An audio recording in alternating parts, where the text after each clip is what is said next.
ضيف النهاردة مجاله ليه علاقة بالفضاء. أيوة بالفضاء. هو المصري والعربي والأفريقي الوحيد اللي موجود في وكالة الفضاء، أو بالتحديد في وحدة العمليات الفضائية في وكالة الفضاء الألمانية. بيعمل مشروع فضائي مهم جدا هيخدم كل الناس اللي في أفريقيا. عشان تعرفوا تفاصيل عنه وعن كل اللي بيعمله وعن حاجات تانية كتير، اسمعوا حلقة النهاردة مع ضيفي أحمد فريد، المصري والعربي والأفريقي الوحيد اللي موجود في وحدة العمليات الفضائية في وكالة الفضاء الألمانية، بس في سوبر مصري على راديو هيتس. سوبر مصري.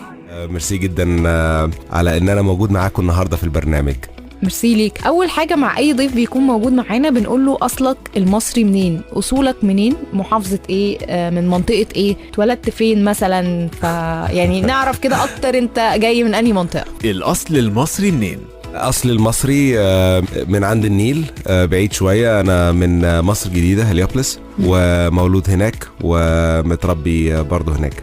اوكي. المنطقه القاهره. المنطقه كتير من الوقت بتبقى بتاثر على شخصيه الشخص اللي اتربى فيها واتولد وعايش فيها. مصر الجديده اثرت عليك في حاجه في الشخصيه؟ هو اللي بيأثر في الشخصيه اكتر من المنطقه هي العيله، سواء العيله دي محطوطه في مصر الجديده او في اي منطقه تانية، بتعود الطفل على ان هو يتعامل مع ناس معينه من المنطقه ويتجنب ناس معينه تانيين من المنطقه. فطبعا عن طريق كده يعني مدام العيلة قالت لي اتعامل مع مين وما اتعاملش مع مين، فنفس الناس اللي كنت هتعامل معاهم في مصر الجديدة هم نفس الناس اللي كنت هتعامل معاهم في مناطق تانية مختلفة. طيب مين أحمد فريد لو هيعرفنا بنفسه؟ أنا متحكم مركبات فضائية، موجود في وكالة الفضاء الألمانية في عمليات الفضاء، ومرشح عالم رائد فضاء مصري في برنامج باسم اللي هو مدعم من وكالة ناسا الأمريكية، وفي نفس الوقت عضو في ملاحة فضاء الدولية، فيدرالية ملاحة الفضاء الدولية، ورئيس المنظومة الأفريقية في فيدرالية ملاحة الفضاء الدولية اللي هي بالإنجليش اللي هي International Astronautical Federation. كل الناس برضو اللي بتسمعك دلوقتي تبقى حابة انها تعرف دراستك والبدايات بتاعة الدراسة، وبفكرة ان انت دلوقتي بقيت واصل لحتة مهمة جدا في الفضاء. فبداية بقى من وقت الدراسة كان ايه، وكان ايه المجال بتاع الدراسة لحد ما وصلت لمرحلة مهمة زي اللي انت فيها دلوقتي؟ رائد الفضاء او اللي بيشتغل في عمليات الفضاء دون مفيش جامعة معينة فيها دراسات مثلا عشان تخليك رائد فضاء، يعني مفيش جامعة اسمها رائد فضاء. زي مثلا حد يقول انا عايز اطلع رئيس الجمهورية، مفيش جامعة بتطلع اسمها جامعة رئيس الجمهورية. انما الفضاء في مجالات كتير جدا بيحتاجها، بس اهم حاجة فيها ان هي تكون علمية او فيزيكال، يعني تكون حتى مقومات بدنية او حاجات انجينيرينج، يعني هندسة، ويعني في الحتة دي كلها دي الناس اللي تقدر ان هي تشتغل في الفضاء. وده بمعنى كده ان هو اي حد يقدر يشتغل في الفضاء، لانه بيكون عنده يا اما مثلا الحتة العلمية او المقومات البدنية زائد العلمية. هل انت كنت واصل للفكرة دي برضو، يعني ان انت وانت صغير نفسي ابقى بشتغل في حاجة ليها علاقة بالفضاء او بتفرج على حاجات معينة ليها علاقة بالفضاء، فخلت في دماغك الفكرة تبقى لازقة معاك طول حياتك؟ كان في عندي كمبيوتر صغير جدا من وانا عندي 8 سنين كده تقريبا، وفي لعبة واحدة. الكمبيوتر ده كان من اوائل الكمبيوترات خالص، وجاي معاه اللعبة دي كانت غالية جدا وما كانش عندي غيرها عشان الالعاب ساعتها كانت غالية جدا. فيدوب انا كان عندي اللعبة دي، وكانت هي عبارة عن بطريق بيوصل للبطريقة اللي هو عايز ينقذها من البطاريق اللي حواليهم. فكانت 99 ليفل، فطبعا بتزهق جدا، يعني انت تقعد 99 ليفل ببطريق وفي تمساح بيطلع كده. فكل ما بزهق في كتاب تاني جنب الكمبيوتر، كان عندي 8 أو 9 سنين تقريبا، وهو كانت لغة كمبيوتر، يعني هو لغة بس قديمة جدا اسمها بيزك، ومنها طلع لغة الباسكال، ومنها طلعت اللغات دلوقتي اللي هي موجودة في الكمبيوتر.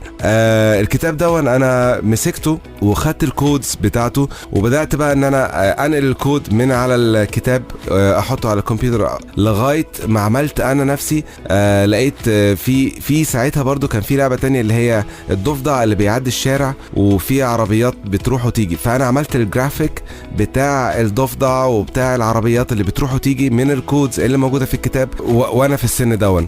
فمن ساعتها لقيت نفسي ان انا يعني حابب ان انا امسك الكمبيوتر واطلع منه حاجه مش متوقعه خالص. من هنا بدات التكنولوجي لانجويج اللي هو لغه التكنولوجي، او ان انا مثلا مش عايز اتعلم لغه معينه علشان اطلع بلد معينه او اتعامل مع حد معين، عايز اتعلم لغه العالم اللي كل عالم بيتكلم بيها في العصر الحالي، وهي اسمها لغه التكنولوجيا. طيب اول معادله معانا هي معادله النجاح بالنسبه لاحمد في حياته، عباره عن ايه؟ او الكومبوننتس او المكونات بتاعتها ايه؟ الكومبوننتس بتاعت النجاح حاجه اسمها ديسيبلين. الديسيبلين دي معناها ان انت فعلا تبقى عندك فكره، والفكره دي تحطها على ورقه، وبعد ما تحطها على ورقه تنفذها. دي حاجه مهمه جدا للنجاح، لان في ناس كتير جدا عندهم افكار حلوه ومش بينفذوها، وبعد كده بيبقى في اعتراض من الشخص نفسه، انا مش عارف انفذ الفكره عشان الفكره ما اتنفذتش. ما هو انت علشان ما اتنفذتش علشان انت ما نفذتهاش او ما حاولتش ان انت تنفذها. تاني حاجه ان الواحد لازم يصر ان هو يوصل لاخر الحاجه اللي بيعملها، بمعنى ان انا مثلا في الشغل في اول تريننج بتاعي كان في سيرتيفيكيشنز معينه كان لازم اخلصها، وانا ما كنتش فاهم حاجه بصراحه من الحاجات، وبعدين كنت بقعد لغايه الساعه 10 بالليل عشان اخلص اللي ورايا واعرف افهم اللي انا بعمله ده ايه، عشان اعرف اخلي نفسي في نفس الليفل الواحد التاني في وكالة الفضاء الألمانية معايا فيه. فان انت يبقى عندك اصرار معين ان انت تبدأ في حاجة وتخلصها. تالت حاجة وهي اهم حاجة ممكن يعني نحطها اول حاجة، ان انت تبقى عارف انت عايز ايه اصلا، يعني تبقى عارف انت عايز تعمل ايه. تحط افكار قدامك، تفكر في حاجة انت نفسك تعملها ونفسك تعملها ليه. سوبر مصري. اكيد في مرحله من مراحل حياتك انت كان عندك احباط، كل حد فينا بيعدي بمراحل احباط، واكيد كان عندك ايمان بان انت عايز تعمل حاجات كتير في حياتك، من بينها المجال بتاع مجال الفضاء، وفي نفس الوقت اللي حواليك كانوا بيحاولوا ان هم يقولوا لك شوف مجال تاني او شوف حاجه تانية ممكن تبقى يعني افيد، ممكن تبقى مش هتاخد وقت طويل في ان انت توصل لنتيجه فيها. فكان ده كله عندك عامل ايه؟ اي مجال عامه. اتكلم مثلا على الاحباط على فكره بيجي بالسيره، يعني انا دلوقتي مثلا بتكلم على الاحباط واي حد تاني بيسمعنا ما عندوش احباط بس ممكن يبقى عنده احباط. يعني اهم حاجه ما تفكرش فيه اصلا، لان لو حاجه ما نجحتش فيها هتلاقي ان انت ما نجحتش فيها علشان في حاجه تانية انت ناجح فيها. بس اهم حاجه تبعد عن الحاجات اللي هي فعلا بالمنطق ممكن تنزلك لتحت، يعني زي تبعد عن مخدرات، تبعد عن صديق سوء، تبعد عن الحاجات دي لوحدها ممكن توديك في حتة تانية خالص. اوكي، عديت انت بمراحل احباط في حياتك؟ عديت بمراحل فشل، مش مراحل احباط. مراحل الفشل دي بتبقى مهمة، لان طبعا مش كلنا او مفيش حد بيعمل حاجة من غير ما يفشل في حاجة. فطبعا عديت بمراحل فشل. مراحل الفشل دي بتعدي بعديها مرحلة ما اسمهاش مرحلة احباط او ديبريشن، لكن اسمها مرحلة ريكونستراكشن، اللي هو يعني اوكي مرحلة الفشل دي جت، انا زعلان، لكن انا هعمل ايه دلوقتي علشان اقف تاني على رجلي. ودي عدت في حياتي في حاجات مراحل كبيرة، يعني حاجات شخصية، وبعد كده الواحد بيقعد في حتة وبيشوف هو عايز يعمل ايه، وبعد كده بيكمل. طيب احنا اكيد وانت بتشتغل على مجال الفضاء وبتشتغل في قصص الفضاء دي كلها، اكيد انت عايز توصل لنقطة او نتيجة في المعادلة بتاعتك اللي انت شغال عليها. ايه النتيجة اللي انت عايز توصل لها في معادلة الشغل على الفضاء او في مجال الفضاء؟ نتيجة الشغل بتاع الفضاء هو زي ما انا قلته قبل كده، هو حاجة بتفيد البشرية. في بروجكت، هو سايد بروجكت انا بحاول اعمله، اسمه سويت هي اختصار لسويت ووتر اون ايرث اند اديوكيشن تكنولوجي. مش مشكلة الاسم، المفروض اللي الجهاز بيعمله سويت دون هو عبارة عن مصغر ساتلايت او مصغر قمر صناعي بيطلع للفضاء في اوربت معين، في ارتفاع معين، والمصغر القمر الصناعي دون بيكون عليه انسترومنت، بيكون عليه جهاز معين. الجهاز دون بيبص على المية اللي موجودة في افريقيا. المية دي عندنا حوالي 67 بحيرة كبيرة في افريقيا، بينتج عنها لما بيبقى البحيرة دي راكدة بتنتج حاجة اسمها بلومز. البلومز دي هي عبارة عن زي ورد النيل، وعن طريقها بينتج بكتيريا اسمها سينوبكتيريا. السينوبكتيريا دي بتأثر على حوالي 7 مليون، ده عن طريق اليونايتد نيشنز الريسيرشز او البحوث، يعني عن طريق الامم المتحدة. ومن الناس اللي بتأثر عليهم السينوبكتيريا دي بيبقى فيها حالات مرضية وحالات وفاة. الساتلايت المصغر دون بيعرف البكتيريا دي موجودة فين بالظبط، والسيزونز بتاعتها موجودة فين. اول سؤال هو السوبر باور او الحاجة المميزة جدا عند احمد، هو شايفها في نفسه كده او اللي حواليه كمان بيقولوا له انت عندك سوبر باور في الحته دي، انت مميز في الحته دي؟ السوبر باور اللي عندي ما اعرفش بصراحه، يعني عمري ما قعدت افكر ايه السوبر باور اللي عندي، لكن ممكن تكون واو. انا بفكر وانا بكلمك اصلا دلوقتي. ممكن تكون ايه؟ ممكن تكون ابتسامه مثلا.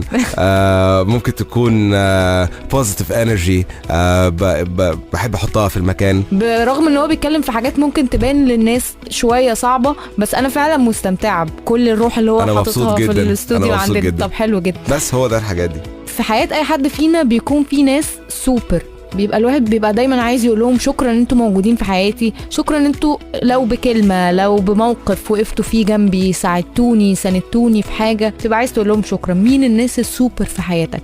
هو طبعا اكيد والدي ووالدتي، دي حاجه اساسيه. بس والدي هو مثلا سوبر بالنسبه لي، بس هو سوبر بالنسبه لناس كتير قوي، فده عمل حاجات لناس كتير. دي حاجه يعني لوجيك، يعني حاجه باي ديفولت. الحاجه التانية في عالم اسمه جون ناش، ده يعني هو برضو من ضمن الناس اللي انا تأثرت بيهم جدا. في اكتر ممثل ويل سميث، طبعا كلنا بنحبه طبعا. ده برضو من ضمن الناس اللي انا تأثرت بيهم جدا في حياتي. الاستوديو اللي احنا قاعدين فيه دلوقتي هنتخيل انه مكان التجارب بتاعتك، انا مش عارفه بقى بتسميه ايه، يعني هنسميه المعمل. هو محطة عمليات فضاء. خلاص احنا هنتخيل ان الاستوديو دلوقتي هو محطة عمليات فضاء مصغرة بقى، مش كبيرة، صح؟ طيب مصغرة. احنا هنكتب على الباب من بره جملة او مثل او نصيحة او ايا كان ايه الحاجة اللي انت عاوز تكتبها على الباب من بره على محطة العمليات الفضائية المصغرة اللي احنا قاعدين فيها دلوقتي، عايز توصل بيها اي رسالة او اي حاجة اي حد بيسمعنا. سهلة جدا، يعني انا ممكن اوصل دايما بقول انا حاجة اسمها no matter where you come from your dream is valid. دي معناها ما تحطش في دماغك انت منين، الحلم بتاعك ممكن يتحقق. اخر سؤال بقى معانا في الحلقة، مثل كوت انت بتحبها جدا او مقولة حتى انت هتألفها او بتألفها في حياتك، ماشي بيها طول حياتك بقى، مش هتكتبها بس على محطة الفضاء المصغرة او المعمل المصغر اللي احنا عملناه من شوية، لا ده حاجة انت ماشي بيها طول حياتك، مصدق بيها من وانت صغير لحد دلوقتي. سمايل، دي اللي انا ماشي بيها بصراحة. هو انا كده فضحت سر كبير جدا. يلا بينا. لان السمايل اوبن دورز، الابتسامة فعلا بتفتح ابواب. لو هتمشي في حياتك بحاجة معينة حاول تبتسم. اتخانقت من حاجة، لو في مشكلة، لو حاول تبتسم. انا بجد اتبسطت جدا جدا، يعني انا مبسوطة جدا بالانترفيو، مبسوطة جدا بالحلقة، وحاسة ان انا قاعدة قدام حد يا جماعة يعني عنده كتير وكتير وكتير، وانا قدامه حد صغير جدا. بجد اتبسطت جدا والله، وشكرا ليك، وانت نورتني يا احمد. شكرا ليكي جدا، انا مبسوط جدا ان انا قاعد معاكي، ومبسوط جدا بالناس اللي بتسمعنا، وان شاء الله يا رب اكون خفيف عليكم. شكرا جدا. ميرسي ليك، كل سنة وانت طيب. وانت طيبين، رمضان كريم. سوبر مصري. فوها الحلو المنو إلي ومن